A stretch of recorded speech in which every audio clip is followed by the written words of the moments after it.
welcome back to another episode of But Why the Podcast, and we have another interview for you. This time with Rachel Pinnelas, community manager of Serial Box, and today we're discussing Thor: Metal Gods. Enjoy. Well, hello. I'm Rachel Pinnelas. I'm the community manager at Serial Box, and I'm here today to talk to you about Thor: Metal Gods. And I'm so excited to talk to you about it, mainly because, and I'm going to jump right into this, one of the things there are two things that I was really excited about. The first was I saw that your writing team included the screenwriter Aaron Stewart on from Mandy, which was one of my favorite films that year. Oh, excellent. And also, in all honesty, like the Brian Keene also deals with horror, so like this was a different kind of Thor. I just from the creative team behind it that I saw. What were kind of the thoughts of when putting this together? What kind of background you were looking for in creatives to get involved with the project? So thank you for bringing that up because the writing team is incredibly diverse. It's led, as you mentioned, by Aaron Stewart who is the screenwriter of Mandy, which is a really great film. Everyone should check it out. And Brian Keene, very renowned horror writer, as well as just a big comics fan and comics writer as well. So really brings so much of that to the project. And then rounding out the rest of the group is Jay Edidin, who is another voice in comics, as well as Yoon-Ha Lee, who is a sci-fi writer. So it's a wonderful collaborative group where you've got the genre strength and people who are just really, really, really interested in adventure and sci-fi and a really awesome story. Yeah, and one of the other things that really intrigued me about the story, too, is, you know, when we think of Thor, I mean, obviously we think of Thor and Loki, which is definitely an important part of this story, but at the same time, we only think about Norse gods. We only think about Asgard, but when I got the press release for Metal Gods, I saw that there was going to be a Korean demigoddess also. Yes, Harangi, and she is incredible. That's what's also really exciting about this series is that we go beyond Asgard, we go beyond Midgard, we build upon what you know and love about a Thor story. You know, it's gonna have some sibling rivalry, it's gonna have some epic space quest, but you know, there's a wider universe of characters and mythologies, and we bring that here. I mean, the series, we don't even begin in the present day. We begin in 1989 in London with Loki having the most Loki rockstar moment that ever Loki'd. And, you know, as one would expect Loki to behave, you know, in his dressing room and on stage, and then leaving the stage in a very mythologically epic moment.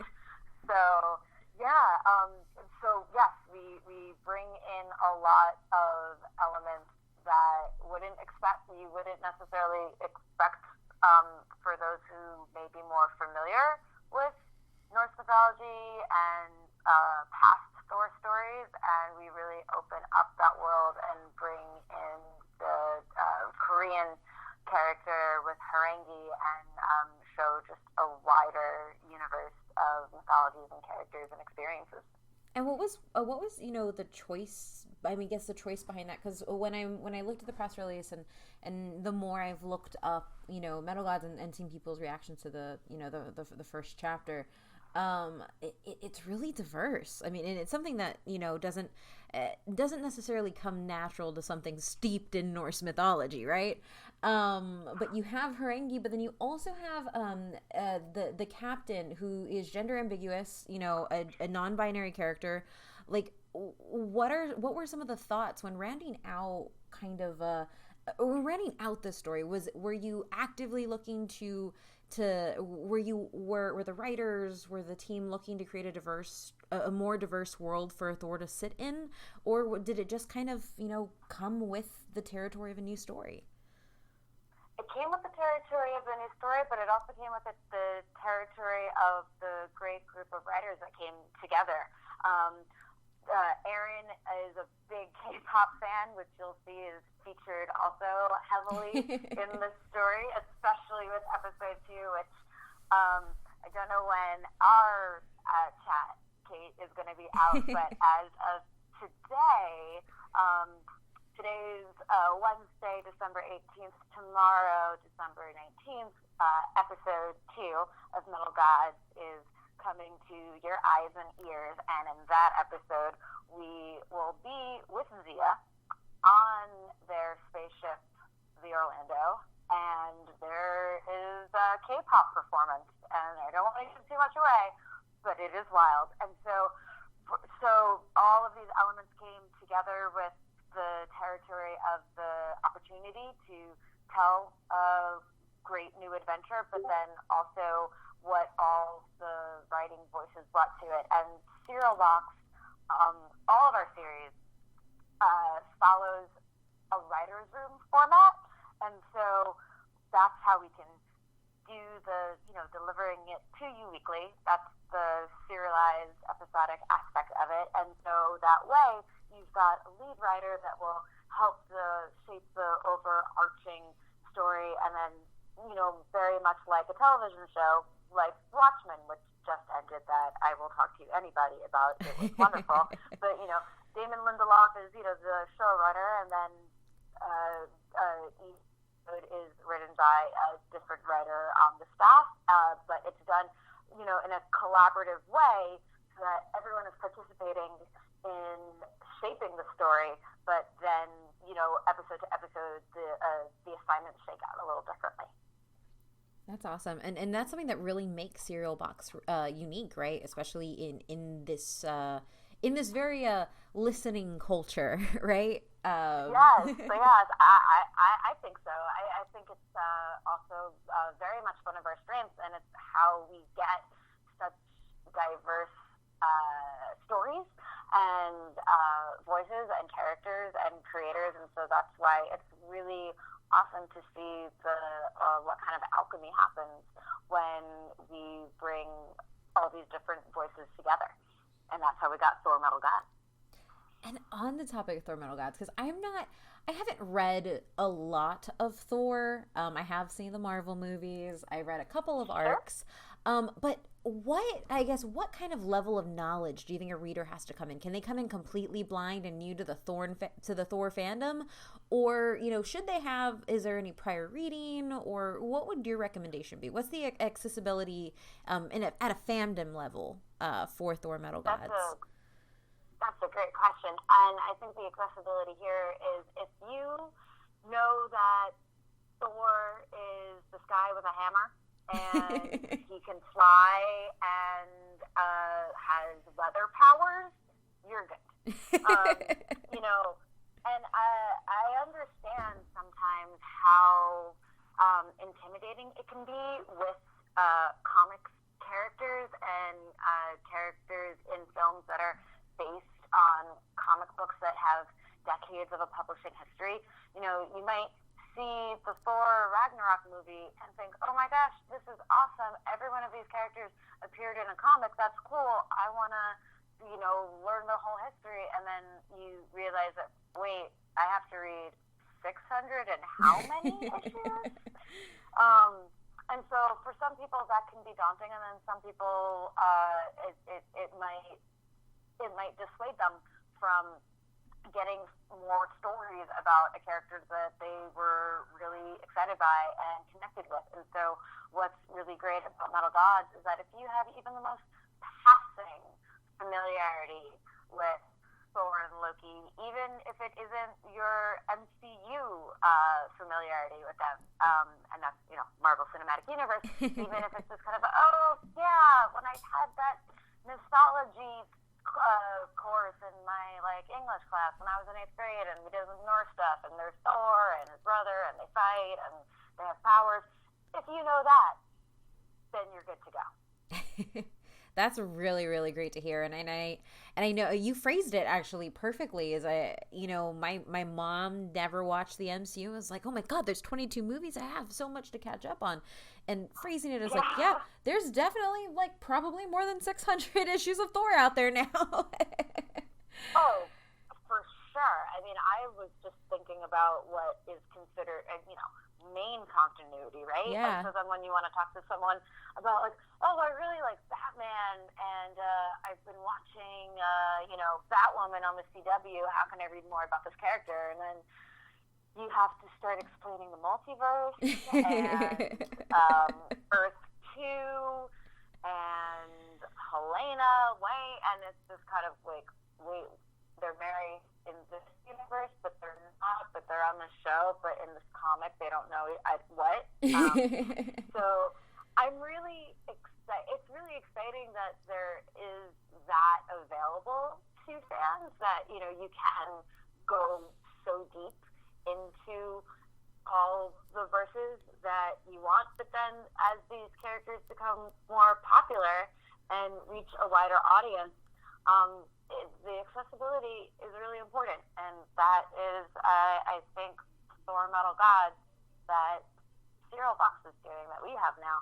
I think that it represents an accessible point for people to have an experience with this character that they really like, that they, might feel like dissuaded by 22 movies and 600 comics. Yeah, and I would say too, one of the things, like reading more into Thor Metal Gods and seeing things and kind of hearing that it's open to everyone kind of being at this level, which is really good. I also want to ask more about, Thor and Loki together, because they're fighting together this time, right? They're working together with each other.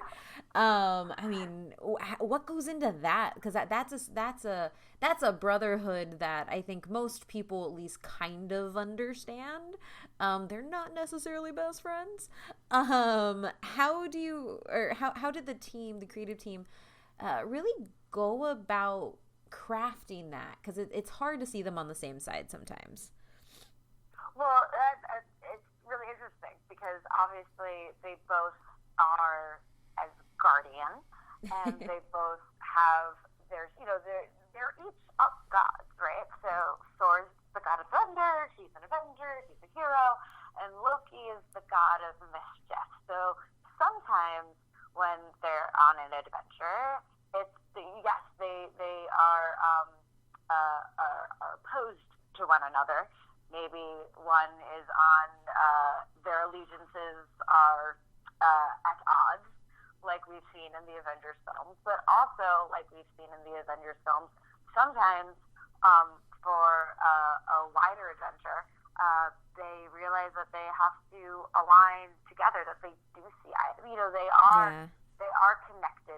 There's a great love for one another, and I think each understands what the other is about, even if they know that they're not going to agree at all times.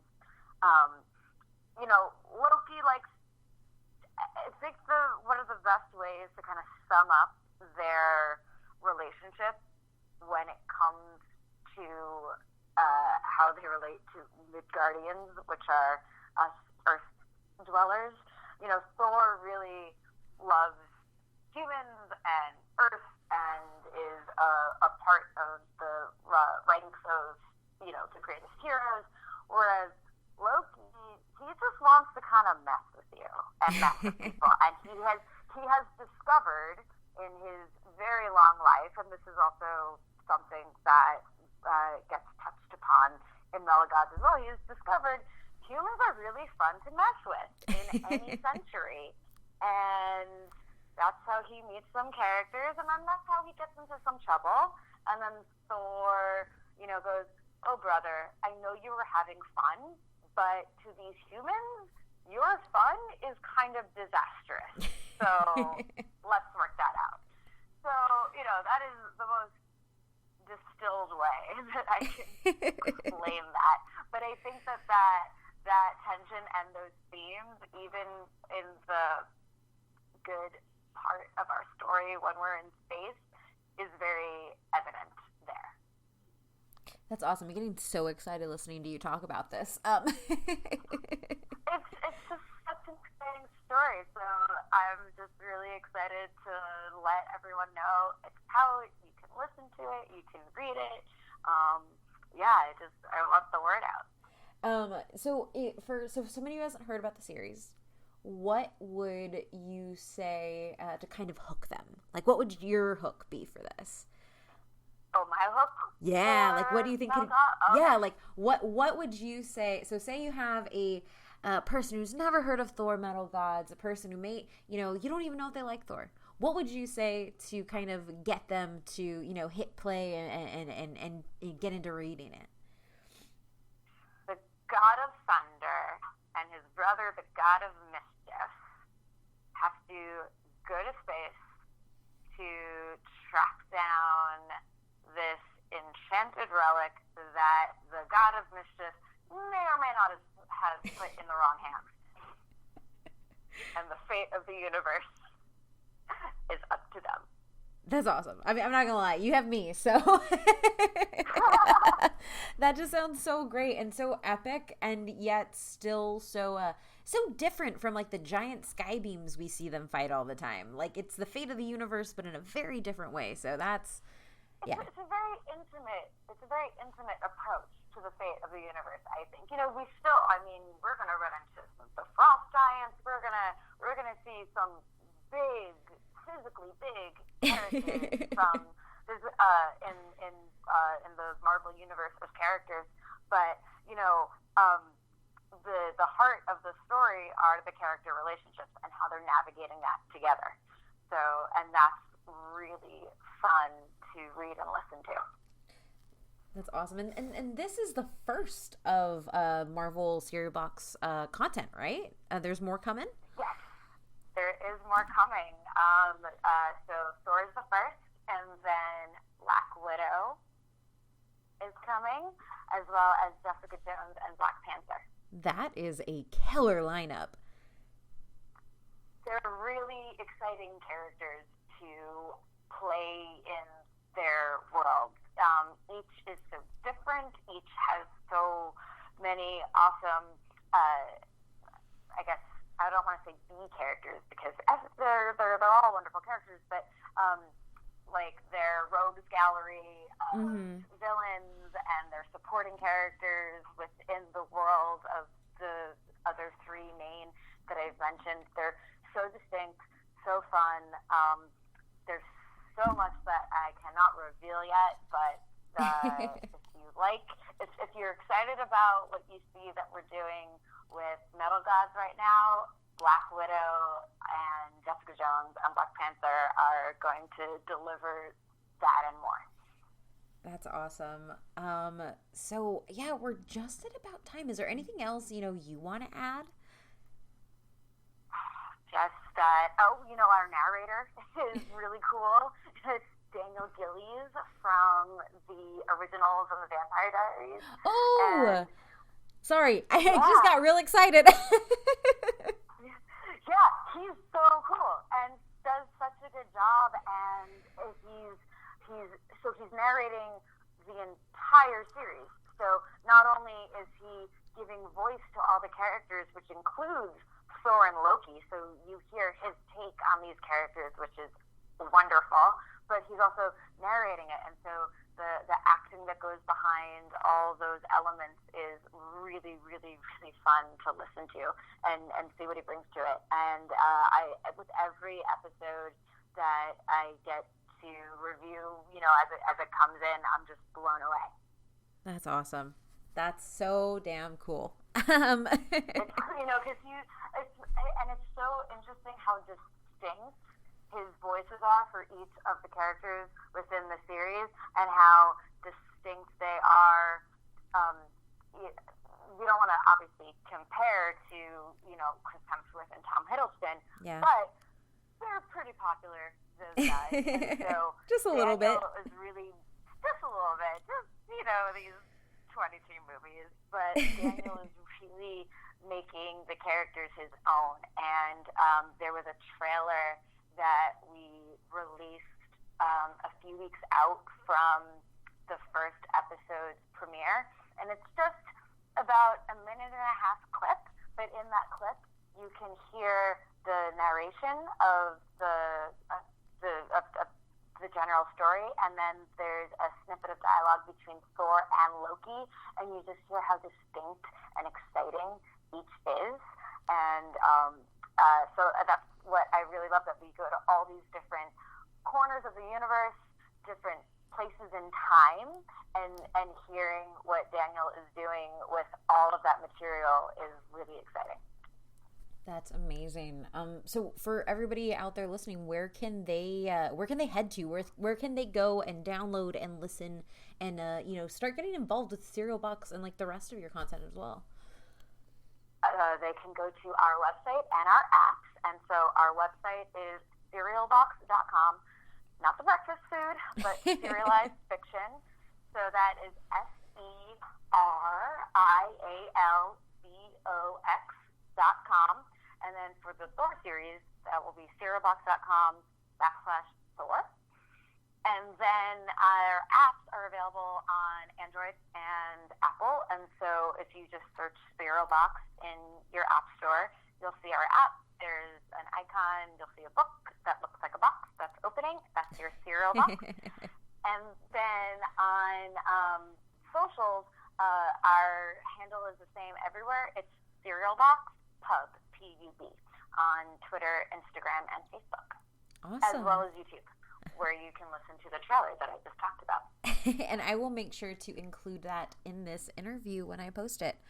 Excellent. Thank you so much for talking with me. Why don't you tell people where they can find you on the internet? I am on Twitter, for better or for worse, and I say this because not only are we a day away from the next episode of Metal Gods, but we are a day away from a new Star Wars movie coming out, which means avoiding all those spoilers. Yes, I have muted many terms, but if you're interested in finding me and what I'm not muting, I'm at Rachelsance, which is Rachel plus Renaissance, and it's RACHDAISSANCE.